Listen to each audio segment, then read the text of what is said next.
Before we begin with the Cobalt Tools Mud Bull and Eldora, I'd like to add a little bit of a disclaimer before we start with the races.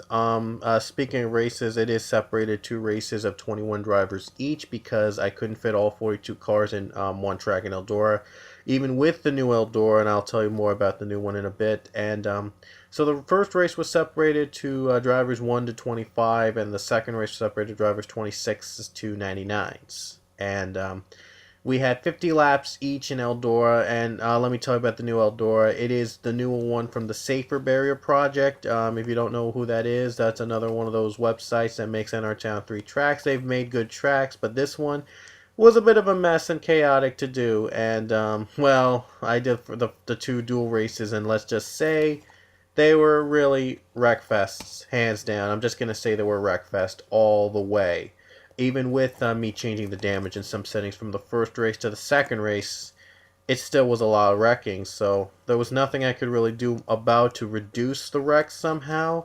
But if you like Wreckfest, if you like cars crashing everywhere, you're going to love this weekend here in Eldora. It's a lot of that. It contains so much of that. So anyway, one more note I like to add. Cody Hagan has been suspended from this weekend because he posted a spoiler at Twin Ring Montegi, his win there, and because he posted a spoiler, even though I had said no spoilers in the description, that's the very first thing in the description, by the way, that I say, no spoilers. Do not give away the winner in any of my races. There will be consequences. And I have a zero tolerance for spoilers on my races. And because of that, Cody Hagan has been suspended from this race. And he loses his chase spot too, unless if he gets another win during World Course Tour 12. So next time, if you guys spoil a race, if you have a win, you're going to lose a chase spot. Hands down, and you will be suspended for the next race. I have zero tolerance against spoiling. I even say no spoilers the very first thing in the description. So before you watch the races, you should read the description first, because that includes no spoilers on the very first thing in the description. It doesn't take long to read the description before reading races, and the races are short anyway, so really it's not really a lot of time. It doesn't take a lot of time to read the description. I just want to let that out of the way. Read the description before watching the race and follow the rules. Alright, so anyway, let's head to the Cobalt Tools Mud Bowl from Eldora Speedway. We're going to show you both races. No commentary because, honestly, really, I can't really commentate over the Wreckfest there. There was just no words to describe the two races. But anyway, hope you enjoy it somewhat, and we're going to get race 1 and 2 in its entirety, and then we'll be back for the results. So I'll see you back at the results show.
was that one hell of a weekend here at Eldora Speedway. Here are your race 1 results. Only 2 survivors, Jasmine Acosta and Mark Riggleman. Acosta won her first career Pole 1 Cup race. She is the sister of Ryan Acosta, so Ryan must be happy that his sister won race 1, won a Pole 1 Cup Series race, so a lot of good cheers. Anyway, here's race 2's results. Daniel Voiles and Preston Poole were the only 2 survivors from that race. Yeah, there were others too, but they were laps down. Voiles, its first career Pole 1 Cup win, so both drivers got their first ever wins in Eldora. What an honor it is for them to earn their first career wins at Eldora Speedway, and Daniel Voiles sure to be very happy with that. Anyway, the World Course Tour 12 begins at Road America, the ABC Supply Company, 225. It'll be a timed race like we had in Beergood Gully and Thornton. We'll see